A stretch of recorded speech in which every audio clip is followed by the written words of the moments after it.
Ang tunay na pasasalamat ay malayang ibinibigay at para sa kaluwalhatian ng Diyos. Ni Thomas Goodwin. Ang tunay na pasasalamat ay isang malayang pagbibigay at ito ay isang mahalagang katangian ng pasasalamat. Ang isang bagay na ibinabalik ay kailangang ibalik ng may kusang loob.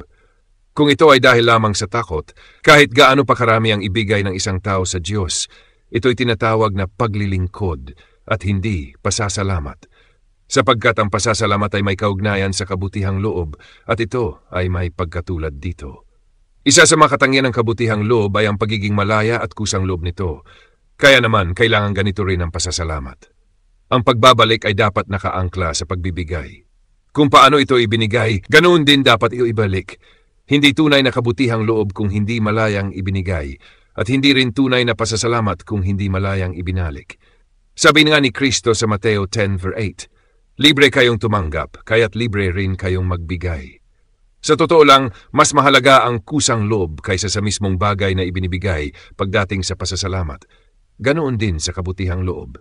Sa 2 Corinto 8:10, binigyang diin ni Pablo ang kagustuhan ng mga banal na tumulong sa kanilang mga kapatid na hindi lamang nila ginawa kundi ginusto pa nila ito.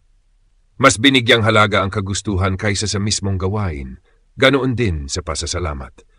Yung babaeng naghulog ng 2 maliit na barya ayon kay Kristo ay nagbigay ng higit kaysa sa lahat dahil sa kanyang kalayaang loob, kaya ito itinuring na higit pa. Kaya nga si David, sa pagbibigay niya sa Diyos, hindi niya binigyang diin ang halaga ng kanyang ibinigay, kundi ang kanyang malayang kalooban sa pagbibigay. Kaya kung gusto mong malaman kung tunay kang nagpapasalamat, huwag mo lamang tingnan kung ano o gaano karami ang naibigay mo sa Diyos, kundi kung gaano ka kagustong loob sa pagbibigay mo.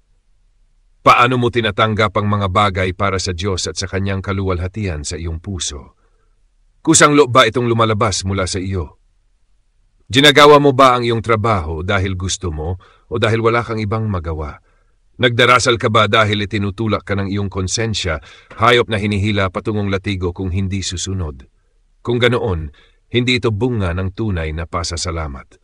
Nananatili ka ba sa bahay ng pagsamba tuwing linggo at sumusulat ng sermon, ngunit ang totoo ay ang tingin mo sa lugar na iyon ay bilangguan, at kung ikaw lang ang masusunod ay gusto mong gumawa ng iba? Kung ganoon, hindi ka talaga nagpapasalamat kahit gaano pa karami ang gawin mo para sa Diyos. Isa pa sa mga bagay na mahalaga sa pasasalamat ay mismong bagay na dapat ibalik, at iyon ay kaluwalhatian ng Diyos. Ang dapat mong ibalik ay ang bagay na nakakasiguro kang nagbibigay papuri sa Diyos. Sabi sa 2 Corinto 4:15, upang sa pamamagitan ng pasasalamat ay mapunta sa kaluwalhatian ng Diyos.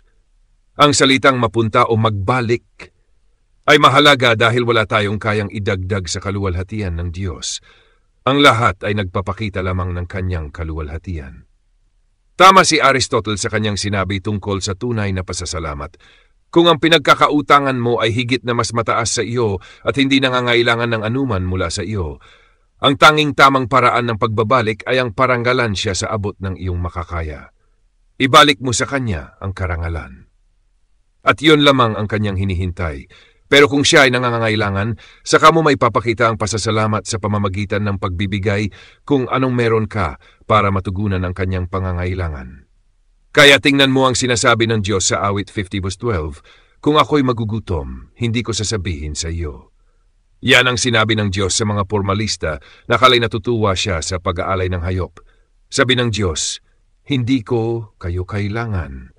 Pero sa halip, sa awit 50:14-15, sinabi niya, maghandog ka ng pasasalamat sa Diyos at luwalhatiin mo ako. Sa versikulo 23, pinagsama pa ito, ang naghahandog ng papuri ay lumuluwalhati sa akin. Hindi laging hinihingi ng Diyos na ibalik mo mismo ang bagay na ibinigay niya sa iyo, kundi ang kaluwalhatian ng mga iyon. Pwede mong tamasahin ang mga ito, pero ibigay mo sa Diyos ang papuri. Kung inaamin mong lahat ay galing sa Kanya at ginagamit mo ito para sundin siya, iyon ang tunay na pasasalamat. Kaya nga sa Roma 4:6, ang kumakain para sa Panginoon ay nagpapasalamat sa Kanya.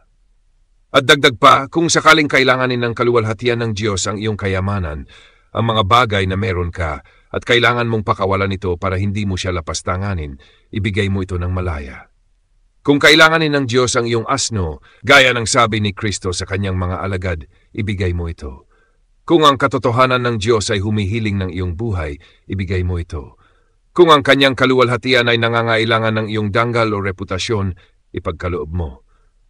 Kung ang simbahan ay nangangailangan ng iyong ari-arian o anumang bagay para maisulong ang kanyang ebanghelyo, ibigay mo ito ng malaya.